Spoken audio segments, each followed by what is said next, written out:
ನಮಸ್ಕಾರ ವೀಕ್ಷಕರೇ, ನಮ್ಮ ಜೀವನದಲ್ಲಿ ನಂಬಿಕೆ ಅನ್ನೋದು ಬಹಳ ಮುಖ್ಯ. ಪ್ರತಿಯೊಂದಕ್ಕೂ ಆಧಾರ ಮೂಲ, ಅದೇ ಎಲ್ಲ ಸಂಬಂಧಗಳು ನಿಂತಿರೋದು ಈ ನಂಬಿಕೆ ಮೇಲೆ. ಆದ್ರೆ ಒಂದು ಸಾರಿ ಆ ನಂಬಿಕೆಗೆ ಏಟು ಬಿದ್ದು ಬಿಡತ್ತೆ. ನಂಬಿದಂತಹ ವ್ಯಕ್ತಿಯೇ ಮೋಸ ಮಾಡ್ತಾನೆ. ಆಗುವಂತಹ ನೋವು ಇದೆಯಲ್ಲ, ಅದನ್ನ ಮಾತಿನಲ್ಲಿ ಹೇಳೋದು ಕೂಡ ಅಸಾಧ್ಯ ಆಗತ್ತೆ. ಸದ್ಯಕ್ಕೆ ನಾನು ಈ ಮಾತನ್ನ ಹೇಳೋಕೆ ಕಾರಣ ರಶ್ಮಿಕಾ ಮಂದಣ್ಣ.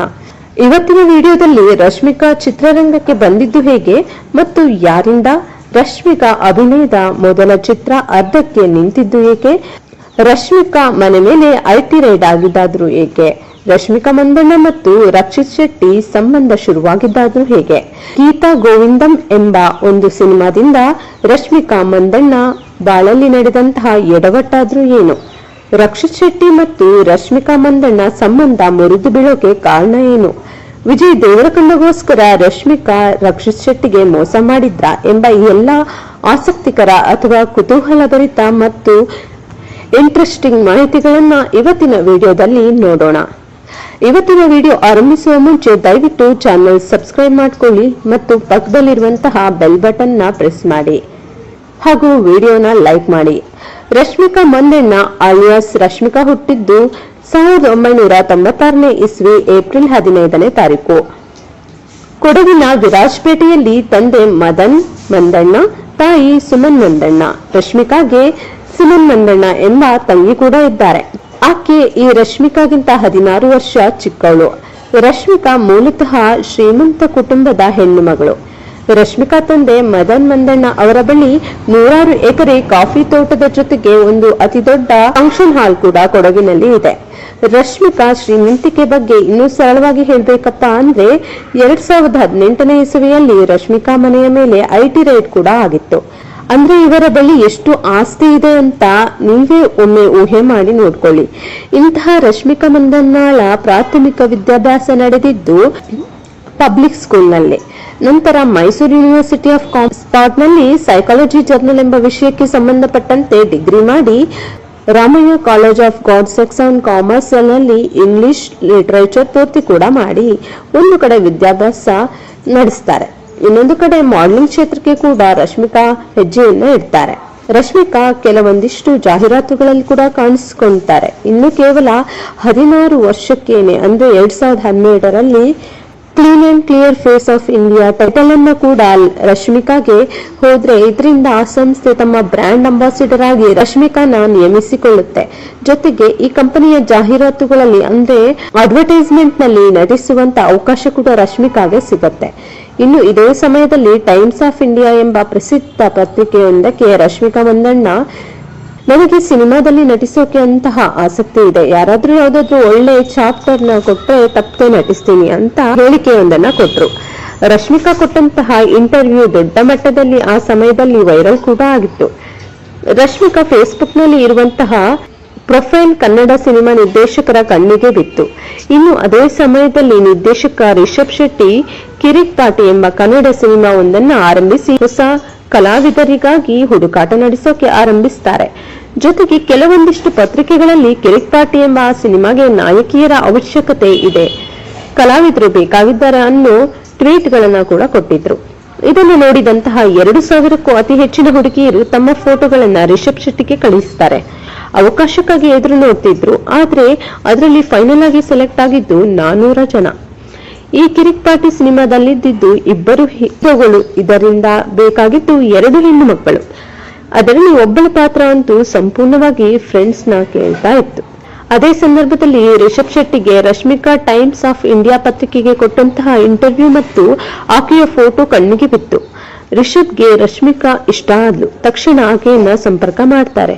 ಆಕೆ ಕೂಡ ಒಪ್ಪಿಕೊಂಡ್ಲು. ಆನಂತರ ಸ್ಕ್ರೀನ್ ಟೆಸ್ಟ್ ಅನ್ನ ಮಾಡಿಸಿ ಸಿನಿಮಾಗೆ ಆಯ್ಕೆ ಮಾಡಿಕೊಂಡು ಸಿನಿಮಾ ಶುರುವಾಗಿದ್ದು 2014ನೇ ಇಸವಿಯಲ್ಲಿ ರಶ್ಮಿಕಾ ಮಂದಣ್ಣಗೆ ತುಂಬಾನೇ ಖುಷಿ ಆಯ್ತು. ಆದ್ರೆ ಅನಂತರ ಹೆಚ್ಚು ದಿನ ಉಳಿಯಲಿಲ್ಲ. ಕಾರಣ ಚಿತ್ರಕಥೆ ರೋಟೀನ್ ಆಗಿರಬಾರ್ದು ಅಂತ ಹೇಳಿ, ಹೊಸತನದಲ್ಲಿ ಇರಬೇಕು ಅಂತ ಹೇಳಿ ರಿಷಬ್ ಶೆಟ್ಟಿ ಸಿನಿಮಾದ ಚಿತ್ರಕಥೆಯಲ್ಲಿ ಒಂದಿಷ್ಟು ಬದಲಾವಣೆಯನ್ನ ಮಾಡ್ತಾರೆ. ಆದ್ರೆ ಈ ಬದಲಾವಣೆಯಿಂದ ಬೇಸರ ಮಾಡಿಕೊಂಡಂತಹ ಸಿನಿಮಾದ ನಿರ್ಮಾಪಕರು ಈ ಸಿನಿಮಾ ನಾವು ಪ್ರೊಡ್ಯೂಸ್ ಮಾಡಲ್ಲ ಅಂತ ಹೇಳಿ ಸಿನಿಮಾನ ಅರ್ಧಕ್ಕೆ ನಿಲ್ಲಿಸ್ತಾರೆ. ಇದರಿಂದ ಕಿರಿಕ್ ಪಾರ್ಟಿ ಸಿನಿಮಾದ ಚಿತ್ರೀಕರಣ ನಿಂತು ಹೋಗುತ್ತೆ. ಇನ್ನು ಈ ಸಿನಿಮಾ ಯಾವಾಗ ಮತ್ತೆ ಶುರುವಾಗುತ್ತೆ ಅಂತ ಹೇಳಿ ರಶ್ಮಿಕಾ ಬರೋಬ್ಬರಿ 6 ತಿಂಗಳ ಕಾಲ ಕಾಯ್ದಿದ್ದಾರೆ. ಆದ್ರೆ ಸಿನಿಮಾ ಮಾತ್ರ ಶುರುನೇ ಆಗಿಲ್ಲ. ಇದರಿಂದ ರಶ್ಮಿಕಾಗೆ ತೀವ್ರವಾದಂತಹ ನಿರಾಸೆ ಆಗತ್ತೆ. ನನ್ನ ಅದೃಷ್ಟವೇ ಸರಿ ಇಲ್ಲ ಅಂತ ಹೇಳಿ ಬೇಸರ ಮಾಡ್ಕೋತಾರೆ. ಆದ್ರೆ ಕೊನೆಗೆ 2016ನೇ ಇಸ್ವಿ ಫೆಬ್ರವರಿಯಲ್ಲಿ ಮತ್ತೆ ಕಿರಿಕ್ ಪಾರ್ಟಿ ಸಿನಿಮಾದ ಚಿತ್ರೀಕರಣ ಆರಂಭವಾಗುತ್ತೆ. ಇದರ ನಾಯಕ ರಕ್ಷಿತ್ ಶೆಟ್ಟಿ, ಸಿನಿಮಾದ ನಿರ್ಮಾಪಕರು ಕೂಡ ಬದಲಾಗಿರ್ತಾರೆ. ಈ ಅವಕಾಶವನ್ನ ಚೆನ್ನಾಗಿ ಬಳಸ್ಕೋಬೇಕು ಅಂತ ಹೇಳಿ ರಶ್ಮಿಕಾ ಕೂಡ ರಾತ್ರಿ ಹಗಲು ಕಷ್ಟಪಟ್ಟು ಸಿನಿಮಾದ ಡೈಲಾಗ್ಗಳನ್ನ ಬಹಳ ಚೆನ್ನಾಗಿ ಪ್ರಾಕ್ಟೀಸ್ ಮಾಡಿ ಸಿನಿಮಾದಲ್ಲಿ ಅಭಿನಯಿಸ್ತಾರೆ. ಇನ್ನು ರಿಷಬ್ ಶೆಟ್ಟಿ ಕೂಡ ಅದಾಗ್ಲೇ ಈ ಸಿನಿಮಾ ಬಹಳ ದಿನಗಳ ಕಾಲ ನಿಂತು ತಡವಾಗಿದೆ ಅಂತ ಹೇಳಿ ಕೇವಲ 4 ತಿಂಗಳಲ್ಲಿ ಈ ಸಿನಿಮಾದ ಶೂಟಿಂಗ್ ಮುಗಿಸಿ ತೆರೆಗೆ ತರ್ತಾರೆ. ಕೇವಲ 5 ಕೋಟಿ ವೆಚ್ಚದಲ್ಲಿ ತಯಾರಾದ ಈ ಸಿನಿಮಾ ತೆರೆಗೆ ಬಂದ ಮೇಲೆ ಜನರಿಂದ ಉತ್ತಮವಾದ ಪ್ರತಿಕ್ರಿಯೆಯನ್ನ ಪಡೆದುಕೊಂಡು ಹೌಸ್ಫುಲ್ ಪ್ರದರ್ಶನಗಳನ್ನ ಕಂಡು ಸೂಪರ್ ಡೂಪರ್ ಹಿಟ್ ಆಗತ್ತೆ. 50 ಕೋಟಿ ಕಲೆಕ್ಷನ್ ಮಾಡಿ ದಾಖಲೆ ಕೂಡ ಬರೆಯುತ್ತೆ. ರಶ್ಮಿಕಾಗೆ ಬಂತು ಈ ಸಿನಿಮಾದಿಂದ ಒಳ್ಳೆಯ ಹೆಸರು. ಆಕೆ ತುಂಬಾನೇ ಪ್ರಸಿದ್ಧಿಗೆ ಬರ್ತಾಳೆ. ಎಲ್ಲಾ ನಾಯಕರು ರಶ್ಮಿಕಾನ ತಮ್ಮ ತಮ್ಮ ಸಿನಿಮಾಗಳಲ್ಲಿ ಹೀರೋಯಿನ್ ಆಗಿ ಮಾಡಿಕೊಳ್ಳೋಕೆ ನಾ ಮುಂದು ಅಂತ ಪ್ರಯತ್ನಿಸೋಕೆ ಆರಂಭಿಸ್ತಾರೆ. ಅದೇ ಸಮಯದಲ್ಲಿ ರಶ್ಮಿಕಾಗೆ ತೆಲುಗು ಚಿತ್ರರಂಗದಲ್ಲಿ ಕೂಡ ಆಫರ್ ಬರುತ್ತೆ. ಚಲೋ ಎಂಬ ತೆಲುಗು ಸಿನಿಮಾಗೆ ರಶ್ಮಿಕಾ ಸೆಲೆಕ್ಟ್ ಆಗ್ತಾರೆ. ಈ ಸಿನಿಮಾದ ನಾಯಕ ನಾಗಶೌರ್ಯ. ರಶ್ಮಿಕಾ ಅದೃಷ್ಟಕ್ಕೆ ಈ ಸಿನಿಮಾ ಕೂಡ ಸೂಪರ್ ಹಿಟ್ ಆಗಿ 100 ದಿನಗಳ ಕಾಲ ಪ್ರದರ್ಶನ ಕಾಣುತ್ತೆ. ಇಲ್ಲಿಂದಾಚೆಗೆ ಶುರುವಾಗಿದ್ದೇ ರಶ್ಮಿಕಾ ಮತ್ತು ರಕ್ಷಿತ್ ಶೆಟ್ಟಿಯ ಲವ್ ಸ್ಟೋರಿ. ಈ ಸ್ಟೋರಿಯಲ್ಲಿ romance, drama, suspense, thriller, emotions, ending, engagement, ಮದುವೆ, ಪ್ರಪೋಸಲ್, ಬ್ರೇಕಪ್ ಸೇರಿ ಎಲ್ಲಾ ರಸಗಳು ಬೆರೆತು ಹೋಗಿ ಕೆಲವು ಸುಳ್ಳು ಮತ್ತು ಕೆಲವು ಸತ್ಯಗಳು ಸೇರಿಕೊಂಡಿವೆ. ಒಂದು ಕಡೆ ರಶ್ಮಿಕಾ ಇದ್ರೆ ಇನ್ನೊಂದು ಕಡೆ ರಕ್ಷಿತ್ ಶೆಟ್ಟಿ ಇದ್ದಾರೆ. ರಕ್ಷಿತ್ ಶೆಟ್ಟಿ ಹುಟ್ಟಿದ್ದು 1983ನೇ ಇಸವಿ ಜೂನ್ 6 ಕರ್ನಾಟಕದ ಉಡುಪಿಯಲ್ಲಿ. ಮಲ್ಟಿ ಟ್ಯಾಲೆಂಟ್ ಪರ್ಸನಲ್ ಕಲಕಲಾ ವಲ್ಲಭ ಅಂತಾನೆ ಹೇಳಬಹುದು. ಕಾರ್ಕಳದಲ್ಲಿ ಇಂಜಿನಿಯರಿಂಗ್ ಮುಗಿಸಿ ರಕ್ಷಿತ್ ಶೆಟ್ಟಿ 2 ವರ್ಷಗಳ ಕಾಲ ಸಾಫ್ಟ್ವೇರ್ ಉದ್ಯಮದಲ್ಲಿ ಕೆಲಸ ಕೂಡ ಮಾಡಿ ಸಿನಿಮಾ ಇಂಡಸ್ಟ್ರಿ ಕಡೆ ಆ ಕೆಲಸ ಇಷ್ಟ ಆಗದೆ ಸಿನಿಮಾ ಇಂಡಸ್ಟ್ರಿ ಕಡೆ ಮುಖ ಮಾಡ್ತಾರೆ. ನಮ್ಮ ಏರಿಯಾದಲ್ಲಿ ಒಂದು ದಿನ ಎಂಬ ಸಿನಿಮಾದಲ್ಲಿ ಒಂದು ಪ್ರಮುಖ ಪಾತ್ರದಲ್ಲಿ ಆಕ್ಟ್ ಕೂಡ ಮಾಡ್ತಾರೆ. ಅದಾದ ನಂತರ ತುಗ್ಲಕ್ ಎಂಬ ಸಿನಿಮಾನ ತಾನೇ ಪ್ರೊಡ್ಯೂಸ್ ಮಾಡಲು ಹೋಗಿ ಆ ಸಿನಿಮಾ ರಿಲೀಸ್ ಆಗಿ ದಾರುಣವಾಗಿ ಸೋತು ಹೋಗಿರುತ್ತೆ. ಇದರಿಂದ ರಕ್ಷಿತ್ ಶೆಟ್ಟಿಗೆ ಇನ್ನಿಲ್ಲದಂತಹ ನಷ್ಟ ಆಗಿ ಈ ಚಿತ್ರರಂಗದ ಸಹವಾಸವೇ ಬೇಡ ಅಂತ ಹೇಳುವಂತಹ ಪರಿಸ್ಥಿತಿ ನಿರ್ಮಾಣ ಆಗಿರುತ್ತೆ. ಆದರೆ 2013ನೇ ಇಸವಿಯಲ್ಲಿ ಸುನಿ ನಿರ್ದೇಶನದಲ್ಲಿ ತೆರೆಗೆ ಬಂದಂತಹ ಸಿಂಪಲ್ ಆಗಿ ಒಂದು ಲವ್ ಸ್ಟೋರೀಸ್ ಅನ್ನೋ ಸಿನಿಮಾ ಸೂಪರ್ ಹಿಟ್ ಆಗಿ ರಕ್ಷಿತ್ಗೆ ಒಳ್ಳೆ ಹೆಸರನ್ನ, ಕೀರ್ತಿಯನ್ನ ತಂದು ಕೊಡುತ್ತೆ. ಇದಾದ ನಂತರ ರಕ್ಷಿತ್ ಶೆಟ್ಟಿ ಉಳಿದವರು ಕಂಡಂತೆ ವಾಸ್ತು ಪ್ರಕಾರ, ರಿಕ್ಕಿ ಹೀಗೆ ಸಾಕಷ್ಟು ಚಿತ್ರಗಳಲ್ಲಿ ನಟಿಸಿದ್ದಾರೆ ಕೂಡ. ಯಾವುದೇ ಚಿತ್ರಗಳು ಅವರಿಗೆ ಒಳ್ಳೆ ಹೆಸರನ್ನಾಗ್ಲಿ ಕೀರ್ತಿಯನ್ನಾಗ್ಲಿ ತಂದುಕೊಡ್ಲಿಲ್ಲ. ಆಗ ರಕ್ಷಿತ್ ತಮ್ಮ ಆತ್ಮೀಯ ಗೆಳೆಯ ರಿಷಬ್ ಜೊತೆ ಸೇರಿ ಆರಂಭಿಸಿದ ನಂತರ ಸಿನಿಮಾನೇ ಕಿರಿಕ್ ಪಾರ್ಟಿ. ಈ ಸಿನಿಮಾಗೆ ರಕ್ಷಿತ್ ಶೆಟ್ಟಿ ಕೂಡ ಒಬ್ಬ ನಿರ್ಮಾಪಕ. ಈ ಕಿರಿಕ್ ಪಾರ್ಟಿ ಸಿನಿಮಾದ ಮೂಲಕವೇ ರಕ್ಷಿತ್ಗೆ ರಶ್ಮಿಕಾ ಪರಿಚಯ ಆಗಿತ್ತು. ಇಬ್ಬರು ಒಬ್ಬರಿಗೊಬ್ಬರು ಹತ್ರ ಆಗಿತ್ತು ಈ ಸಿನಿಮಾದ ಚಿತ್ರೀಕರಣದ ಸಂದರ್ಭದಲ್ಲಿ. ರಶ್ಮಿಕಾ ಮತ್ತು ರಕ್ಷಿತ್ ನಡುವೆ ಒಂದು ಮಟ್ಟಿಗೆ ಸಲುಗೆ ಇತ್ತು. ಆದ್ರೆ ಸಿನಿಮಾ ರಿಲೀಸ್ ಆಗಿ ಸೂಪರ್ ಹಿಟ್ ಆದ ಮೇಲೆ ಇವರಿಬ್ಬರ ಜೋಡಿಯನ್ನ ಜನ ಮೆಚ್ಚಿಕೊಳ್ತಾರೆ. ಇಬ್ಬರು ಮದುವೆ ಆದ್ರೆ ಎಷ್ಟು ಚೆನ್ನಾಗಿರುತ್ತೆ ಅಂತ ಜನಗಳೇ ಆಸೆ ಪಡ್ತಾರೆ. ರಕ್ಷಿತ್ ಎಲ್ಲೇ ಹೋದ್ರು ರಶ್ಮಿಕಾಳನ್ನ ನೀವು ಮದುವೆ ಆಗ್ತೀರಾ ಅಂತ ಕೇಳಲು ಜನ ಆರಂಭಿಸ್ತಾರೆ. ರಕ್ಷಿತ್ ಕೂಡ ರಶ್ಮಿಕಾ ನಡುವೆ ಅಷ್ಟೊತ್ತಿಗಾಗಲೇ ಪ್ರೀತಿ ಅನ್ನೋದು ಶುರುವಾಗಿ ಇಬ್ಬರು ಒಬ್ಬರನ್ನೊಬ್ಬರು ಮದುವೆಯಾಗುವ ನಿರ್ಧಾರಕ್ಕೆ ಕೂಡ ಬಂದು 2018ನೇ ಇಸವಿಯಲ್ಲಿ ಎಂಗೇಜ್ಮೆಂಟ್ ಅನ್ನು ಕೂಡ ಮಾಡ್ಕೋತಾರೆ. ಇಲ್ಲಿವರೆಗೆ ಎಲ್ಲ ಚೆನ್ನಾಗಿತ್ತು. ಆದ್ರೆ ಇಲ್ಲಿಂದ ಮುಂದಕ್ಕೆ ರಶ್ಮಿಕಾ ಜೀವನದಲ್ಲಿ ಹೊಸ ವ್ಯಕ್ತಿಯೊಬ್ಬರ ಪ್ರವೇಶ ಆಗುತ್ತೆ. ಆತನ ಹೆಸರೇ ವಿಜಯ್ ದೇವರಕೊಂಡ. ಈತ ತೆಲುಗಿನಲ್ಲಿ ಪೆಳ್ಳಿ ಚೂಪುಲು ಮತ್ತು ಅರ್ಜುನ್ ರೆಡ್ಡಿ ಎಂಬ ಸಿನಿಮಾಗಳಲ್ಲಿ ನಟಿಸಿ ಪ್ರಸಿದ್ಧಿಗೆ ಬಂದಿರ್ತಾರೆ.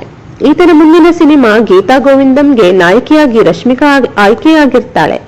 ವಿಜಯ್ ದೇವರಕೊಂಡಗೆ ರಶ್ಮಿಕಾ ಅಂದ್ರೆ ಎಲ್ಲಿಲ್ಲದ ಪ್ರೀತಿ, ಆಕೆ ಬಗ್ಗೆ ಆಸಕ್ತಿ. ಆದ್ರೆ ಅಷ್ಟೊತ್ತಿಗಾಗ್ಲೇ ರಶ್ಮಿಕಾಗೆ ರಕ್ಷಿತ್ ಶೆಟ್ಟಿ ಜೊತೆ ಎಂಗೇಜ್ಮೆಂಟ್ ಆಗಿತ್ತು. ಇದರಿಂದ ತನ್ನ ಆಸೆಯನ್ನ ಮನಸ್ಸಿನಲ್ಲಿ ಇಟ್ಟುಕೊಂಡಿರ್ತಾನೆ. ಆದ್ರೆ ಬರುತ್ತಾ ಅದನ್ನ ತೋರಿಸಿಕೊಳ್ಳೋಕೆ ಪ್ರಾರಂಭಿಸ್ತಾನೆ. ರಶ್ಮಿಕಾ ಕೂಡ ಈತನ ಮಾತಿಗೆ ಆತ ಮಾಡಿದಂತಹ ಆಟಕ್ಕೆ ಮರಳಾಗ್ತಾನೆ. ಇಬ್ಬರು ಸೇರಿ ರಕ್ಷಿತ್ ಶೆಟ್ಟಿಗೆ ಮೋಸ ಮಾಡ್ತಾರೆ. ಇನ್ನು ಈ ಗೀತಾ ಗೋವಿಂದಂ ಸಿನಿಮಾದ ಕ್ಲೈಮ್ಯಾಕ್ಸ್ ನಲ್ಲಿ ಅಂತೂ ರಶ್ಮಿಕಾ ವಿಜಯ್ ದೇವರಕೊಂಡ ನಡುವೆ ಲಿಪ್ ಲಾಕ್ ಸೀನ್ ಕೂಡ ಬಿಡ್ತಾರೆ. ಇನ್ನು ಯಾವಾಗ ಈ ಸಿನಿಮಾ ರಿಲೀಸ್ ಆಯ್ತು ರಕ್ಷಿತ್ ಶೆಟ್ಟಿ ಅಭಿಮಾನಿಗಳ ಹೃದಯಕ್ಕೆ ಬೆಂಕಿ ಇಟ್ಟಂತಾಗಿತ್ತು. ಕಾರಣ ರಶ್ಮಿಕಾ ರಕ್ಷಿತ್ಗೆ ಮೋಸ ಮಾಡಿ ವಿಜಯ್ ದೇವರಕೊಂಡರ ಜೊತೆ ಸುತ್ತಾಡೋಕೆ ಆರಂಭಿಸಿದ್ದಾಳೆ ಎಂಬುದು ಅವರ ಕೆಂಗಣ್ಣಿಗೆ ಕಾರಣವಾಗಿತ್ತು. ಈ ಸಿನಿಮಾ ರಿಲೀಸ್ ಆದ ನಂತರ ರಕ್ಷಿತ್ ಶೆಟ್ಟಿ ಕೆಲ ದಿನಗಳ ತನಕ ಯಾರ ಕಣ್ಣಿಗೂ ಕಾಣಿಸಿಕೊಳ್ಳಲಿಲ್ಲ. ರಕ್ಷಿತ್ ಶೆಟ್ಟಿ ಅವರಿಗೂ ಕೂಡ ಬೇಸರ ಅನ್ನೋದು ಆಗಿತ್ತು. ಇನ್ನು ಇದೇ ರಶ್ಮಿಕಾ ಮತ್ತು ವಿಜಯ್ ದೇವರಕೊಂಡ ವಿಷಯ ದಿನೇ ದಿನೇ ನಿಧಾನವಾಗಿ ದೊಡ್ಡದಾಗಿ ರಕ್ಷಿತ್ ಶೆಟ್ಟಿ ಮತ್ತು ರಶ್ಮಿಕಾ ಸಂಬಂಧ ಮುರಿದು ಬಿತ್ತು. ಈ ರಕ್ಷಿತ್ ಶೆಟ್ಟಿ ಮತ್ತು ರಶ್ಮಿಕಾ ಸಂಬಂಧದ ಮುರಿದು ಬಿಡೋಕೆ ಕಾರಣಗಳು ಹಲವಾರು. ಅದರಲ್ಲಿ ಒಂದು ಯಾವ್ದಪ್ಪ ಅಂದ್ರೆ, ರಕ್ಷಿತ್ ಶೆಟ್ಟಿ ಮದುವೆ ನಂತರ ರಶ್ಮಿಕಾ ಸಿನಿಮಾಗಳಲ್ಲಿ ನಟಿಸೋದು ಬೇಡ ಅಂತ ಹೇಳಿ ಕಂಡೀಷನ್ ಹಾಕಿದ್ರು. ಆದ್ರೆ ಮೊದಲಿಗೆ ರಶ್ಮಿಕಾ ಮತ್ತು ರಶ್ಮಿಕಾ ತಂದೆ ತಾಯಿ ಕೂಡ ಒಪ್ಪಿಕೊಂಡಿದ್ರು.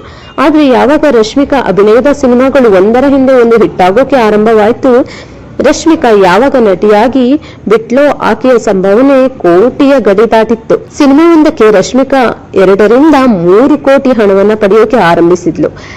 ಇಂತಹ ಸಮಯದಲ್ಲಿ ರಶ್ಮಿಕಾ ತಾಯಿಗೆ ರಶ್ಮಿಕಾ ಮದುವೆ ಮಾಡೋದು ಇಷ್ಟ ಇರಲಿಲ್ಲ. ಯಾಕಪ್ಪ ಅಂದ್ರೆ, ಮನೆಗೆ ಹಣವನ್ನ ಕೋಟ್ಯಾಂತರ ರೂಪಾಯಿ ಹಣವನ್ನ ತರುತ್ತಿರುವಂತಹ ಮಗಳಿಗೆ ಮದುವೆ ಮಾಡಿ ಆ ಹಣ ಬರದೇ ಇರುವಂತೆ ಮಾಡೋದಕ್ಕೆ ರಶ್ಮಿಕಾ ತಾಯಿಗೆ ಇಷ್ಟ ಇರಲಿಲ್ಲ. ಜೊತೆಗೆ ರಶ್ಮಿಕಾ ಕೂಡ ಆಗ ತಾನೇ ಸ್ಟಾರ್ ಗಿರಿಯನ್ನ ನೋಡ್ತಾ ಇದ್ಲು. ಇದರಿಂದ ಆಕೆಗೂ ಕೂಡ ಇಷ್ಟು ಬೇಗ ಮದುವೆ ಮಾಡಿಕೊಂಡು ಸಿನಿಮಾ ರಂಗದಿಂದ ದೂರ ಉಳಿಯೋಕೆ ಇಷ್ಟ ಇರಲಿಲ್ಲ. ಇದು ಮೊದಲನೆಯ ಕಾರಣ. ಆದರೆ ರಶ್ಮಿಕಾ ರಕ್ಷಿತ್ಗೆ ಮೋಸ ಮಾಡಿ ವಿಜಯ್ ದೇವರಕೊಂಡ ಜೊತೆ ಸುತ್ತಲು ಆರಂಭಿಸಿದ್ದು ಇವರಿಬ್ಬರ ಸಂಬಂಧ ಮುರಿದು ಬೀಳಲು ಎರಡನೆಯ ಕಾರಣ. ಯಾವಾಗ ರಕ್ಷಿತ್ ಶೆಟ್ಟಿ ರಶ್ಮಿಕಾಯಿಂದ ದೂರ ಆದ್ರೂ ಅಲ್ಲಿಂದ ಆಚೆಗೆ ರಶ್ಮಿಕಾ ಮತ್ತು ವಿಜಯ್ ದೇವರಕೊಂಡ ಬಹಿರಂಗವಾಗಿಯೇ ಸುತ್ತಾಡೋಕೆ ಆರಂಭಿಸ್ತಾರೆ. ಜೊತೆಗೆ ಡಿಯರ್ ಕಾಮ್ರೇಡ್ ಎಂಬ ಸಿನಿಮಾದಲ್ಲಿ ಇಬ್ಬರು ಸೇರಿ ಮತ್ತೆ ಜೊತೆಯಾಗಿ ನಟಿಸ್ತಾ ಈ ಸಿನಿಮಾದಲ್ಲಿ ಮತ್ತೊಮ್ಮೆ ಲಿಪ್ ಲಾಕ್ ದೃಶ್ಯದಲ್ಲಿ ಅಭಿನಯಿಸಿದ್ದಾರೆ. ಆದ್ರೆ ಈ ಸಿನಿಮಾ ಮಾತ್ರ ಬರೀ ವಿವಾದಗಳಿಂದಲೇ ದೊಡ್ಡ ಸುದ್ದಿಯಾಗಿ ದಾರುಣವಾಗಿ ಸೋತು ಹೋಗುತ್ತೆ. ಆದ್ರೂ ಕೂಡ ರಶ್ಮಿಕಾ ಮತ್ತು ವಿಜಯ್ ದೇವರಕೊಂಡ ಒಬ್ಬರನ್ನೊಬ್ಬರು ಬಿಡಲಿಲ್ಲ. ಜೊತೆಗೆ ಹಾಗೆ ಎಲ್ಲೆಂದರಲ್ಲಿ ಕಾಣಿಸುವುದಕ್ಕೆ ಸಭೆ ಫಂಕ್ಷನ್ಗಳಲ್ಲಿ ಒಟ್ಟಿಗೆಯಾಗಿ ಅಟೆಂಡ್ ಮಾಡೋದನ್ನು ಕೂಡ ಕಾಣಿಸ್ಕೊಳ್ತಾರೆ. ಜೊತೆಯಾಗಿ ಮಾಲ್ಡೀವ್ಸ್ಗೆ ಪ್ರವಾಸ ಕೂಡ ಹೋಗಿ ಬಂದಿದ್ದಾರೆ. ಹೀಗೆ ಡೇಟ್ ಮಾಡ್ತಾನೆ ಇವರಿಬ್ರು ಸದ್ಯ ಮದುವೆ ಆಗ್ತಾರೆ ಅನ್ನುವ ಮಟ್ಟಕ್ಕೆ ಕೂಡ ಇವರಿಬ್ಬರ ಸಂಬಂಧ ಬಂದು ನಿಂತಿದೆ. ಆದ್ರೆ ಇಷ್ಟೆಲ್ಲ ಆದ್ರೂ ಕೂಡ ರಕ್ಷಿತ್ ಶೆಟ್ಟಿ ಮಾತ್ರ ನನ್ನ ಮತ್ತು ರಶ್ಮಿಕಾ ಸಂಬಂಧ ಮುರಿದು ಬೀಳೋಕೆ ಕಾರಣ ನಮ್ಮಿಬ್ಬರ ನಡುವೆ ಆದಂತಹ ಭಿನ್ನಾಭಿಪ್ರಾಯ. ಆಕೆಯನ್ನ ಯಾರು ಯಾವುದೇ ಕಾರಣಕ್ಕೂ ಕೂಡ ಟೀಕೆ ಮಾಡಬೇಡಿ ಅಂತ ಹೇಳಿ ತನ್ನ ಒಳ್ಳೆಯ ಗುಣವನ್ನ ಮತ್ತೊಮ್ಮೆ ತೋರಿಸಿದ್ದಾರೆ. ಇದನ್ನು ನೋಡಿದಂತಹ ರಕ್ಷಿತ್ ಶೆಟ್ಟಿ ಅಭಿಮಾನಿಗಳು ಮತ್ತೆ ರಶ್ಮಿಕಾ ಮೇಲೆ ತಿರುಗಿ ಬಿದ್ದಿದ್ದಾರೆ. ರಕ್ಷಿತ್ ಶೆಟ್ಟಿಯಿಂದ ರಶ್ಮಿಕಾನ ಯಾವಾಗ ವಿಜಯ್ ದೇವರಕೊಂಡ ದೂರ ಮಾಡಿದ್ರು, ಅದಾದ ನಂತರ ವಿಜಯ್ ದೇವರಕೊಂಡ ಅಭಿನಯದ ಎಲ್ಲಾ ಸಿನಿಮಾಗಳು ಕೂಡ ಒಂದರ ಹಿಂದೆ ಒಂದರಂತೆ ದಾರುಣವಾಗಿ ಸೋತು ಹೋಗಿದೆ. ವಿಜಯ್ ದೇವರಕೊಂಡ ಅಭಿನಯದ dear comrade, Nota, Taxiwaala, world famous lover, ಕುಶಿಲಿ ಹೀಗೆ ಒಂದರ ಹಿಂದೆ ಒಂದರಂತೆ ಎಲ್ಲಾ ಸಿನಿಮಾಗಳು ಫ್ಲಾಪ್ ಆಗಿ ವಿಜಯ್ ಈಗ ಸದ್ಯಕ್ಕೆ ಫ್ಲಾಪ್ ಹೀರೋಗಳ ಸಾಲಿನಲ್ಲಿ ಸೇರ್ಪಡೆಯಾಗಿದ್ದಾರೆ. ಹೀಗೆ ವಿಜಯ್ ಸಿನಿಮಾ ಸೋಲಲು ರಕ್ಷಿತ್ ಶೆಟ್ಟಿಗೆ ವಿಜಯ್ ದೇವರಕೊಂಡ ಮೋಸ ಮಾಡಿದ್ದೇ ಕಾರಣ ಅಂತ ಹೇಳಿ ಜನ ಮಾತನಾಡಿಕೊಳ್ಳೋಕೆ ಆರಂಭಿಸಿದ್ದಾರೆ. ಇನ್ನು ಈ ಕಡೆ ರಶ್ಮಿಕಾ ಕನ್ನಡ ಭಾಷೆಯನ್ನು ಸರಿಯಾಗಿ ಮಾತನಾಡದೆ ರಕ್ಷಿತ್ ಶೆಟ್ಟಿಗೆ ಮೋಸ ಮಾಡಿ ಆಗಾಗ ನಿರ್ಮಾಪಕರು ಮತ್ತು ನಿರ್ದೇಶಕರ ಜೊತೆ ಕಿರಿಕ್ ಮಾಡಿಕೊಂಡು ಹೀಗೆ ಸಾಕಷ್ಟು ವಿಷಯಗಳಿಗೆ ಕಾಂಟ್ರವರ್ಸಿ ಮಾಡ್ಕೊಳ್ತಾರೆ. ಈಗ ಸದ್ಯಕ್ಕೆ ಅನಿಮಲ್ ಎಂಬ ಹಿಂದಿ ಸಿನಿಮಾದಲ್ಲಿ ಸಾಕಷ್ಟು ಹಸಿಬಿಸಿ ದೃಶ್ಯಗಳಲ್ಲಿ ಬೆತ್ತಲೆ ದೃಶ್ಯಗಳಲ್ಲಿ ಅಭಿನಯಿಸಿ ದೊಡ್ಡ ಮಟ್ಟದಲ್ಲಿ ಸುದ್ದಿಯಾಗಿದ್ದು, ಇಂತಹ ರಶ್ಮಿಕಾ ಮಂದಣ್ಣ ಬಗ್ಗೆ ನಿಮ್ಮ ಅಭಿಪ್ರಾಯಗಳನ್ನ ಕಮೆಂಟ್ ರೂಪದಲ್ಲಿ ತಿಳಿಸಿ ಅಂತ ಹೇಳ್ತಾ ದಯವಿಟ್ಟು ಚಾನೆಲ್ ಸಬ್ಸ್ಕ್ರೈಬ್ ಮಾಡ್ಕೊಳ್ಳಿ ಮತ್ತು ಮರೆಯದೆ ವಿಡಿಯೋನ ಲೈಕ್ ಮಾಡಿ. ಧನ್ಯವಾದಗಳು ವೀಕ್ಷಕರೇ.